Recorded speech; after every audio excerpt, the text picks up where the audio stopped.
Photographers మనకి ఉన్నారు, మీరే ఒకళ్ళే అని. శ్రీనాథ్ గారు అని చెప్పేసి వాళ్ళ బాబుకి న్యూ బోర్న్ షూట్ గురించి మన స్టూడియోకి తీసుకుని వచ్చారు. షూట్ అయితే ఇప్పుడే కంప్లీట్ అయింది. సో వాళ్ళ ఫీడ్బ్యాక్ ఏంటో వాళ్ళని అడిగి తెలుసుకుందాం. Hi sir. Hi. So firstly నేను గూగుల్ సెర్చ్ చేసా, మాది రాజమండ్రి కాబట్టి అమలాపురంలో ఎక్కడ ఉన్నాయని. మల్టిపుల్ క్వైరీస్ అయితే చేసా, బట్ రెస్పాన్స్ వైజ్ అండ్ రీజనబుల్గా అనిపించింది. సో ట్రై చేద్దామని వచ్చాము. ఆల్మోస్ట్ 4 hours తీసుకున్న టైము, బేబీ కొద్దిగా మధ్యలో సహకరించకపోవడం వల్ల. బట్ స్టిల్ చాలా పేషెన్స్తో చాలా పర్ఫెక్ట్గా తీశారు. మేమైతే చాలా సాటిస్ఫై అయ్యాము. ఫైనల్ అవుట్పుట్ అయితే బాగా వచ్చింది మా వరకు చూసి. So we are very satisfied. ఈ వర్క్ గురించి అయితే ఊహించని విధానంగా చూశారు.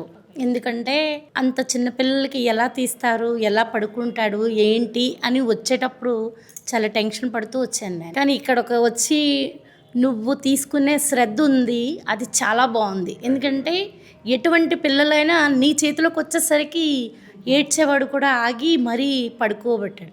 ఫోటోషూటు అంటే అసలు ఏంటి అన్నది శ్రద్ధగా అసలు చూద్దాము అంటే, వాడు మా పిల్లలకి ఎలాగా తీసుకోలేదు, ఇప్పుడు పిల్లలకంటే తీసుకోవాలి, చూడాలని అనిపిస్తుంది కదా.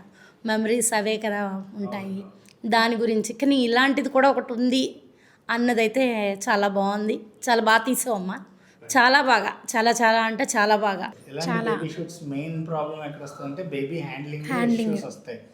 అది ఎప్పుడైతే మీరు డీల్ చేయగలిగారో, ఫోటోగ్రాఫర్స్ మనకి ఉన్నారు, మీరే ఒకళ్ళే అని మీరు అనరు, మేము అనం. బట్ ఇలాంటి యొక్క బేబీ షూట్స్లో బేబీని హ్యాండిల్ చేసి వాళ్ళ రిక్వైర్మెంట్ ప్రకారం మీరు తీయగలగాలి. ఎందుకంటే మీరు ఒకటి అనుకుంటారు, వచ్చిన వాళ్ళు ఒకటి అనుకుంటారు. వాళ్ళకి అనుగుణంగా పేషెన్స్గా ఉండి తీయాలి.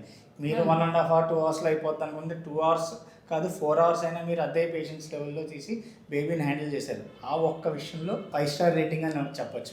ఒక అడల్ట్ ఫోటోషూట్ జరిగినప్పుడు ఎంత పీస్ఫుల్గా ఉంటాం, అంత పీస్ఫుల్గా హ్యాపీగా మేమైతే ఉన్నాం. మాకు ఎక్కడ ఇబ్బంది కలగలేదు, బేబీ ఏడుస్తున్నాడు అవ్వట్లేదని. అది మీ హ్యాండిలింగ్ వల్లే.